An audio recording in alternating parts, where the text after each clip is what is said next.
Stop the tape. Dr. Phil's voice cut through the studio like a blade. The cameras stopped rolling. The audience froze. In 25 years of doing this show, he had stopped production maybe a dozen times. And every single time, it meant something was about to change everything. What Dr. Phil heard next would become one of the most shocking moments in the show's history. Sarah Mitchell sat in the guest chair, a 52-year-old woman who looked like she'd been carrying the weight of the world for decades. Her hands trembled as she clutched a manila envelope, the same envelope she'd been holding when she walked onto the stage 30 minutes earlier. The show had started normally enough. Sarah had come to Dr. Phil seeking help with her current marriage. Her husband of 15 years, Tom, sat in the audience, concerned but supportive. They had 3 children together, a comfortable life in suburban Ohio, and what everyone thought was a solid relationship. But Sarah had been acting strangely for months.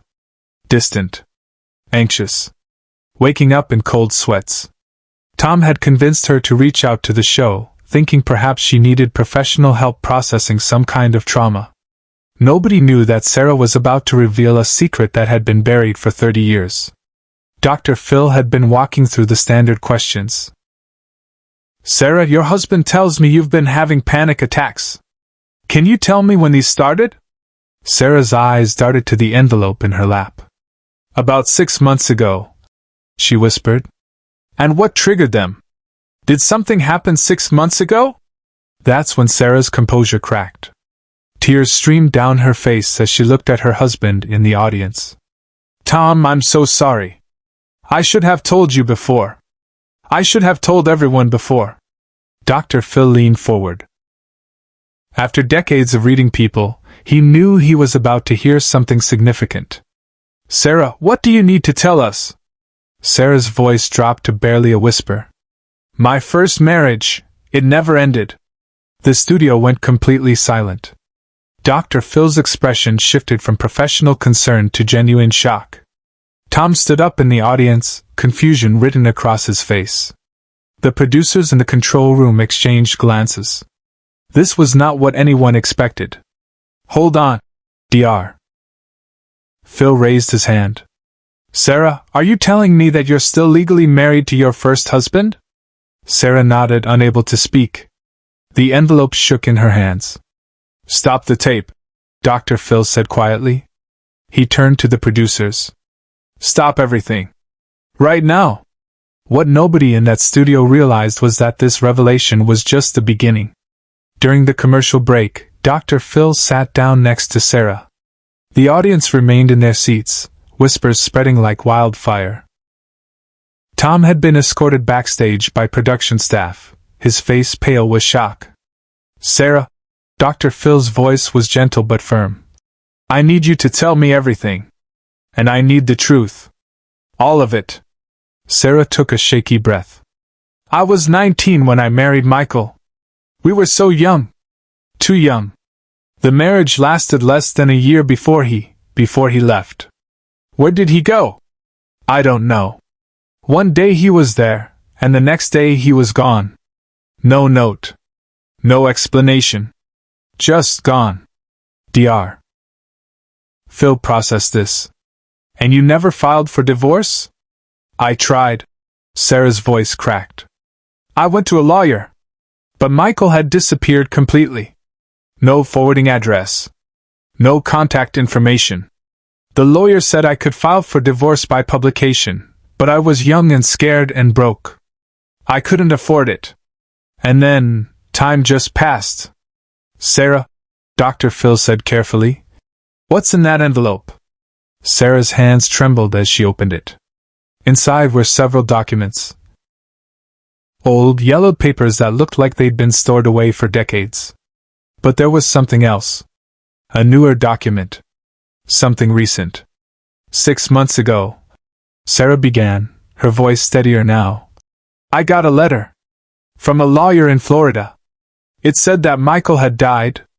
And that I was listed as his surviving spouse. The implications hit Dr. Phil immediately. Meaning legally you're his widow? Yes. And there's more. Sarah pulled out another document. He left me everything. his entire estate. $847,000. The number hung in the air like a bomb about to detonate. Dr. Phil sat back, processing. Sarah, let me make sure I understand this.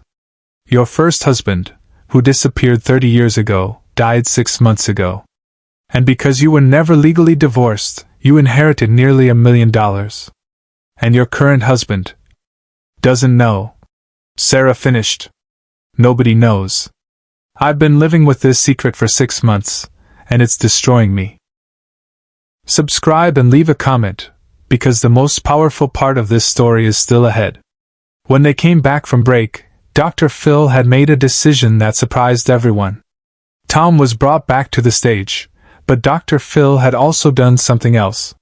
He'd called in his legal expert, and a family therapist was now standing by backstage. Tom, Dr. Phil addressed the bewildered husband. What Sarah just told us changes everything. But before we go any further, I need to make something clear to both of you. This isn't just about the legal situation. This is about your marriage, your family, and your future. Tom looked between Dr. Phil and Sarah. I don't understand. How could you not tell me you were still married to someone else? We've been together for 15 years. We have children together. Technically, Dr. Phil interjected. Sarah and Michael's marriage had been abandoned. In most states, after a certain period of time, the marriage would be considered dissolved. But legally, without a formal divorce decree, complications arise. Sarah was sobbing now. I thought I'd never hear from him again. I thought it was over. When Tom and I got married, I genuinely believed I was free to do so. But you weren't. Dr. Phil stated plainly. And now, the state of Ohio might consider your marriage to Tom invalid. The audience gasped. This was bigger than anyone had anticipated. Tom's face went from shock to anger to fear in rapid succession. Are you telling me that my marriage isn't real? That my children might be? Your children are legitimate regardless.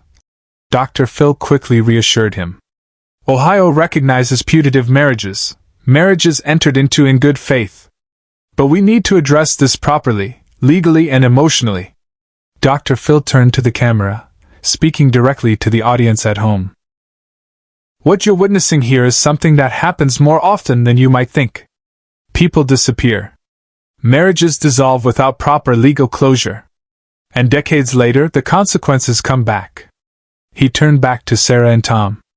But here's what we're going to do. Sarah, that envelope contains documents that could potentially invalidate 15 years of your life with Tom. But it also contains something else, an opportunity to make this right. Off camera, Dr. Phil made a choice no producer expected. He pulled out a business card. This is one of the best family attorneys in Ohio. He specializes in cases exactly like this. He's already reviewed your documents. I had him look at them during the break, and he says there's a clear path forward. Sarah looked up, hope flickering in her eyes for the first time since she'd walked onto the stage. The marriage to Michael was effectively abandoned 30 years ago. The fact that he never filed for divorce either suggests he considered it over as well. Ohio law allows for what's called a nunc-pro-tunc divorce decree, essentially, a retroactive divorce that acknowledges the marriage ended long ago, even if the paperwork wasn't filed at the time. Tom leaned forward. So our marriage could be legitimate? With the right legal steps, yes. You'll need to file for that retroactive decree, then potentially renew your vows to ensure there's no legal ambiguity. It's complicated, but it's fixable. But what happened next is something no one in the room, or watching at home, saw coming. Sarah reached into the envelope one more time. She pulled out a small, worn photograph. It showed a young couple, barely more than teenagers, standing in front of a courthouse. The girl wore a simple white dress. The boy wore jeans and a button-down shirt. This is Michael and me on our wedding day, Sarah said quietly. I kept this all these years because I needed to remember that he was real. That it wasn't just a dream or a mistake. He was a person. And even though he left, even though he hurt me, he was my first love. She looked at Tom. But you're my real love. You're the man who stayed, who raised our children, who built a life with me. And I almost destroyed that because I was too afraid to tell you the truth. Dr. Phil watched as Tom struggled with his emotions. The anger was still there, but so was something else. Understanding. Compassion. Love. Tom, Dr. Phil said gently, you have every right to be angry. Sarah kept a massive secret from you. But she also lived in fear for 30 years, and then in terror for 6 months. The question now is, where do you go from here? Tom stood up. For a moment, everyone thought he might walk away. Instead, he walked over to Sarah's chair and knelt down beside her. I'm angry, he said, his voice thick with emotion. I'm confused. I feel betrayed. But I also know that the woman I love is sitting in this chair, terrified that she's lost everything. And I need time to process this, but I'm not walking away. The studio erupted in applause. Even the crew members were wiping tears from their eyes. Dr. Phil let the moment breathe. This was why he did what he did. This was the moment where healing could begin. Sarah, Tom, I'm going to do something I don't often do, Dr. Phil said. He pulled out another card. This is Dr. Linda Hartman. She's one of the best marriage therapists in the country. For the next 6 months, you're going to work with her. The show will cover all the costs, both the legal fees and the therapy. Sarah's eyes widened. Dr. Phil, we can't. You can and you will, he said firmly. Because this isn't just about you two anymore. You have 3 children who need their parents to work through this. And you have a community watching who need to see that even the most complicated situations can be resolved with honesty, professional help, and commitment. He looked directly into the camera again. If you're watching this and you're carrying a secret that's eating you alive, let this be your wake-up call. The truth always comes out eventually. The question is whether you control when and how, or whether you let it control you. But there was one more element to address, the money. Sarah, Dr. Phil said, you inherited $847,000 from Michael's estate. That money legally belongs to you as his widow. But emotionally it's complicated. What do you plan to do with it? Sarah glanced at Tom, then back at Dr. Phil. I've been thinking about this every single day for 6 months. And I've made a decision. She pulled out one final document from the envelope. I'm donating all of it. Half will go to organizations that help young people in difficult marriages get the resources they need. Legal help, counseling, support. The other half will go to a scholarship fund in Michael's name for students who aged out of foster care. Dr. Phil raised an eyebrow. Why that specific cause? Because I found out from the lawyer that Michael grew up in foster care. He never had a stable family. That's probably why he ran when our marriage got difficult. He didn't know how to stay. If I'd known that then, maybe I could have helped him. I can't change the past, but I can help other kids like him have a better future. The audience rose to their feet. This time, the applause lasted for over a minute. Dr. Phil stood as well, walking over to Sarah and Tom. This is what accountability looks like. This is what love looks like. Not the easy, comfortable love we see in movies, but the hard, messy, real love that requires us to face our mistakes and do better. He placed a hand on each of their shoulders. You two have a long road ahead. There will be difficult conversations. There will be moments when you question whether you can get through this. But if you commit to honesty, if you do the work with Dr. Hartman, and if you remember why you chose each other in the first place, you'll come out stronger. Share and subscribe. Make sure this story is never forgotten. 6 months later, Sarah and Tom returned. They walked onto the stage hand in hand, transformed. The legal issues were resolved. The retroactive divorce decree had been granted. Sarah and Tom had renewed their vows with their children present. Dr. Hartman saved our marriage, Tom said simply. We did the work, and we made it through. Sarah added, the money was fully donated. The Michael Chin Memorial Scholarship Fund is helping foster youth attend college. The marriage support organization has helped over 200 couples.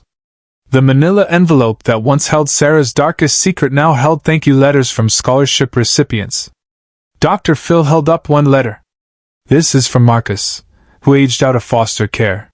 He writes, "Because of Sarah and Tom, I'm the first in my family to go to college. They turned their pain into my opportunity." He looked at the couple. "You transformed your worst moment into something that will impact lives for generations. That's legacy." As the episode ended, Dr. Phil addressed the camera. "If you're holding on to a secret, let this be your sign. The truth might be painful, but living in fear is worse. Get help. Be honest. Do the work." The envelope sat on the table, empty now, but more powerful than when it was full. Dr. Phil kept that envelope in his office as a reminder. Sometimes stopping the tape and breaking protocol isn't just good television, it's how you save lives. The truth about Sarah's first marriage had shocked everyone. But what came after, the accountability, the forgiveness, the transformation, that's what made it unforgettable.